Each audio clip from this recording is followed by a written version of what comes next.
नमस्कार। अंतः उपचुनाव अब सिर्फ एक चुनावी हार जीत की कहानी नहीं रहा, बल्कि यह मामला बीजेपी की अंदरूनी राजनीति, अनुशासन बनाम सच्चाई और संगठन की कार्यशैली पर बड़ा सवाल खड़ा कर रहा है। अंतः से बीजेपी प्रत्याशी रहे मोरपाल सुमन ने हार के बाद जो आरोप लगाए, उन्होंने सियासी भूचाल ला दिया। ये बातें सिर्फ पार्टी मंच तक सीमित नहीं रही, बल्कि मीडिया, विपक्ष, केंद्र सरकार तक पहुंचा दी गई। और यही वजह है कि अब पार्टी ने सख्त रुख अपनाया है।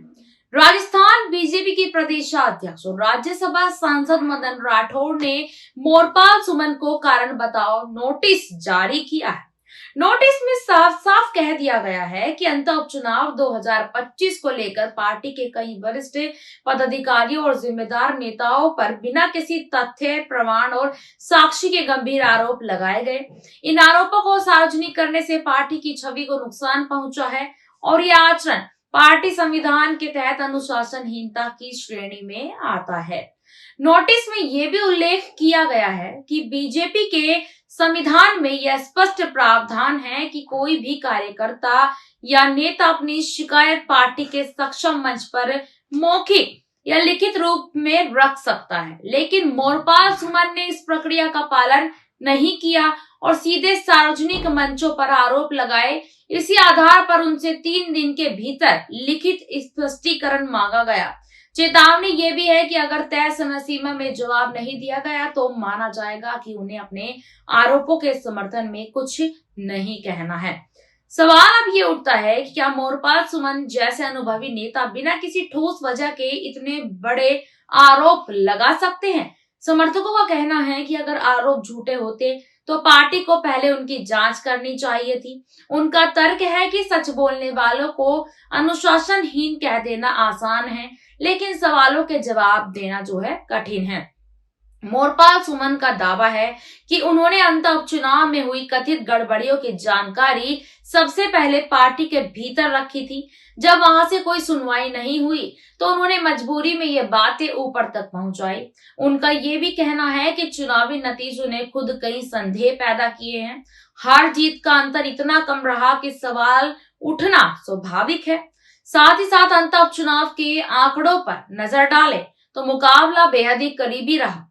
बीजेपी उम्मीदवार मोरपाल सुमन, कांग्रेस प्रत्याशी प्रमोद जैन भाया के बीच जीत हार का अंतर 15-16 हजार वोटों का रहा, जबकि निर्दलीय प्रत्याशी नरेश मीणा महज 128 वोटों से पीछे रह गए। जब बीजेपी और निर्दलीय प्रत्याशी के बीच इतना कम अंतर हो तो स्वाभाविक है कि चुनावी प्रबंधन और रणनीति पर तो सवाल उठने वाकई में लाजमी है। नरेश मीणा ने भी इस पूरे विवाद में खुलकर दखल दिया है।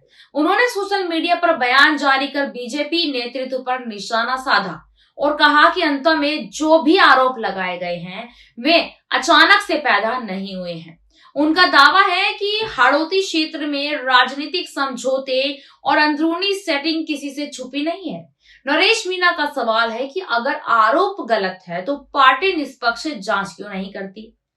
यहाँ एक और तुलना भी बार बार सामने आ रही है। बीजेपी के भीतर पहले भी अनुशासन के नाम पर सख्त कार्रवाई की मिसालें दी जाती रही हैं। कंवरलाल मीणा का मामला अक्सर चर्चा में लाया जाता है, जहां एक घटना के बाद उनकी विधायकी तक चली गई, लेकिन जब अन्य नेताओं पर गंभीर आरोप लगे तो कार्रवाई में नरमी क्यों दिखाई गई? यही दोहरा मापदंड अब पार्टी के लिए परेशानी बनता जा रहा है। मोरपाल सुमन का सामाजिक जो है आधार भी इस पूरे विवाद में अहम माना जा रहा है। वे माली समाज से आते हैं और अंतर क्षेत्र में इस समाज की निर्णायक भूमिका रही है। समर्थकों का कहना है कि उन्हें इस बार जीत की पूरी उम्मीद थी, क्योंकि इससे पहले वहां बीजेपी के कंवरलाल मीणा विधायक थे और जातीय समीकरण मोरपाल सुमन के पक्ष में जाते दिख रहे थे। ऐसे में हार ने कई सवाल जो है खड़े कर दिए। बीजेपी नेतृत्व का पक्ष ये है कि पार्टी अनुशासन सर्वोपरि है।